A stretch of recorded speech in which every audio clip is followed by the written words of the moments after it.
વિજ્ઞાન અને technology general knowledge ભાગ 18 પ્રશ્ન 1 દળની સંજ્ઞા શું છે? જવાબ એમ. પ્રશ્ન 2 દળનો પ્રમાણભૂત એકમ કયો છે? જવાબ કિલોગ્રામ. પ્રશ્ન 3 કિલોગ્રામની સંજ્ઞા કઈ છે? જવાબ કેજી. પ્રશ્ન 4 1 ટન બરાબર કેટલા કિલોગ્રામ વજન થાય છે? જવાબ 1000 કિલોગ્રામ.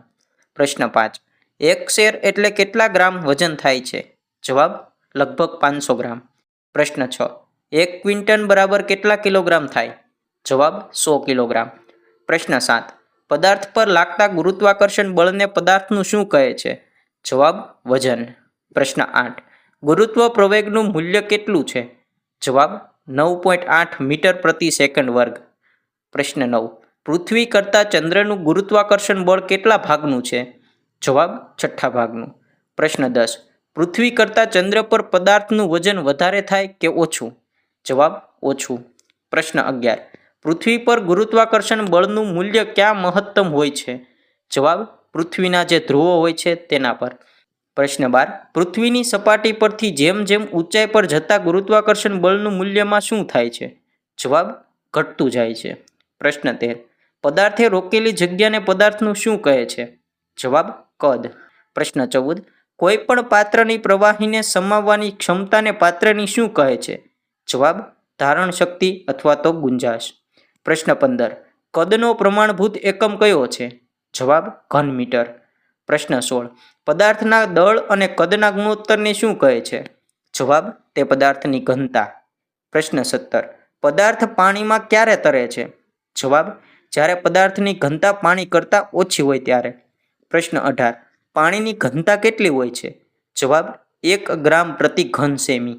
પ્રશ્ન 19 કોઈ પણ વસ્તુની સપાટી પરથી પ્રકાશના કિરણની અથડાઈને પાછા ફરવાની ઘટનાને શું કહે છે? જવાબ પ્રકાશનું પરાવર્તન. પ્રશ્ન 20 વક્ર સપાટી ધરાવતા અરીસાના નામ જણાવો. જવાબ અંતર્ગોળ અને બહિર્ગોળ. પ્રશ્ન 21 પદાર્થના પાયાના એકમને શું કહે છે? જવાબ તત્વ. પ્રશ્ન 22 તત્વોની કુલ સંખ્યા કેટલી છે? જવાબ 118. પ્રશ્ન 23 તત્વો શેના બનેલા હોય છે? જવાબ પરમાણુના. પ્રશ્ન 24 પરમાણુ કે પરમાણુઓના સમૂહને શું કહે છે? જવાબ તત્વ. પ્રશ્ન 25 તત્વનો બંધારણીય એકમ કયો છે? જવાબ પરમાણુ.